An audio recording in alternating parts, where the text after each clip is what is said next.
नमस्कार दर्शक बंधु पाणीपाग अपडेट्रे आपण को स्वागत। दर्शक बंधु जो भली भाव में शीत सामान्य भाव में कमी से ही भली भाव में खरा राज कर लगी। सूर्यंकर उत्तरायण गति पर राज्य वर्तमान आरंभ हो जाइए सामान्य तातीर स्थिति। एपटे पश्चिम झड़ को लेकिन आसला बड़ खबर यही सब राज्य में खूब जोरे बर्षिब।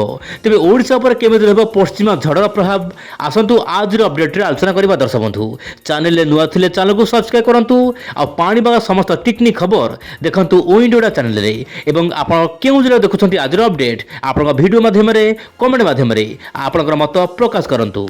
वर्तमान समय दर्शक बंधु आपड़ जानिथिबे पश्चिम झड़ प्रभाव में उत्तर भारत में वर्षा हेब जहाँकि बादल स्थिति वर्तमान समय जना पड़ुछि। एपटे आम राज्य ओडिशा रे तापमात्रा बढ़िबा लागिछि। राजधानी भुवनेश्वर दर्शक बंधु सर्वोच्च तापमात्रा दिन तापमात्रा 32 डिग्री रेकर्ड कराई जहाँ सर्वाधिक। से झारसुगुड़ा रे 31.4, पारादीप रे 31.4, भद्रक रे 31.2, ता सहित पाड़लाखामुंडी रे 31.2, से अनुगुल रे 31.1, जगतसिंहपुर जिले में 31 डिग्री तापमात्रा रेकर्ड कराई जहाँ सर्वाधिक। दर्शक बंधु धीरे धीरे वर्तमान तापमात्रा बढ़िबार लागिछि।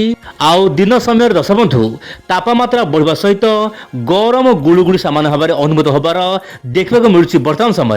वर्तमान समय देखु वायुर चलन दर्शक बंधु आप जानिथिबे वर्तमान समय ओडिशा रे सकाळु समय शीत रहुछि, राति 12टा पर शीत रहुछि, किंतु जेमिति दिन 10टा बजे जाउछि सामान्य गुळुगुळी फिल होउछि। काहेकि ना दर्शक बंधु समुद्र जलबाष्पपूर्ण पाई जाउछि। एबे पश्चिम झड़ सक्रिय रहिछि।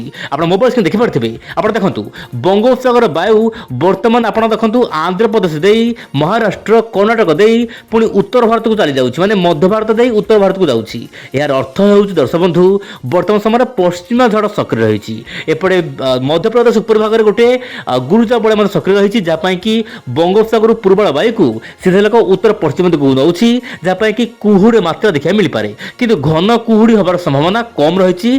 किंतु जहाँ जना पड़ुछि ओडिशार उपकूल आखपाख अंचल में सामान्य कुहुड़ी रहिबो, किंतु वर्षा पाई वर्तमान ओडिशा पाई कोनोसी अलर्ट नाही। उत्तर भारत में प्रबल वर्षा हेबो, स्थान विशेष में वर्षा हेबो, कुआपथर वृष्टिपात सहित घड़घड़ी सहित वर्षा हेबो। पहाड़िया राज्यगुड़िक जम्मू काश्मीर बिलिकिस्तान लद्दाख हिमाचल प्रदेश में तुषारपात हो पारे। आप देखु राष्ट्रीय राजधानी न्यू दिल्ली में प्रबल वर्षा रही पारे। आप देखिपारे दर्शक बंधु जहाँकि आप मोबाइल स्क्रीन देखिपारे विंडोड चैनल माध्यम वर्तमान समय राजस्थान हो आपंकर दिल्ली सहित पंजाब यही सब स्थान मान वर्षा हेब।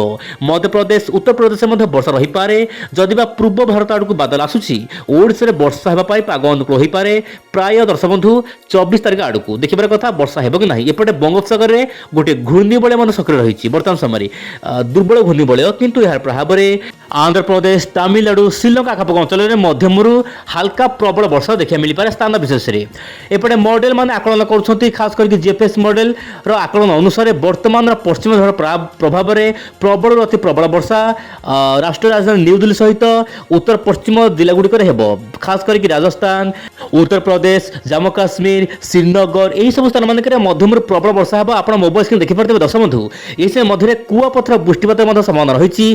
प्रबल हिल स्ट्रो माने कुआपथर वृष्टिपात हम से फसल नष्ट हो पारे। उत्तर भारत जो रोचे राज्यगुड़िक मध्यम प्रबल वर्षा हेब। आप देखते मोबाइल स्क्रीन में हिमाचल प्रदेश में प्रबल वर्षा रही पारे।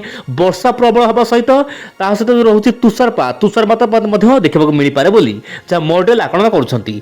तेज दर्शक बंधु जहाँ भी जना पड़ी मॉडल तरफ गोटे पर गोटे पश्चिम झड़ आसब, किंतु 24 तारिख पर जो पश्चिम झड़ आसब यार प्रभाव उत्तर पूर्व राज्यगुड़िक देखा मिल पारे। जदि ओडिशा रे वर्षा होउछि आगामी दिन में निश्चय पर ओइंडोड चैनल माध्यम अपडेट देवाक चेष्टा करी। आज पाए नमस्कार, जय जगन्नाथ दर्शक बंधु।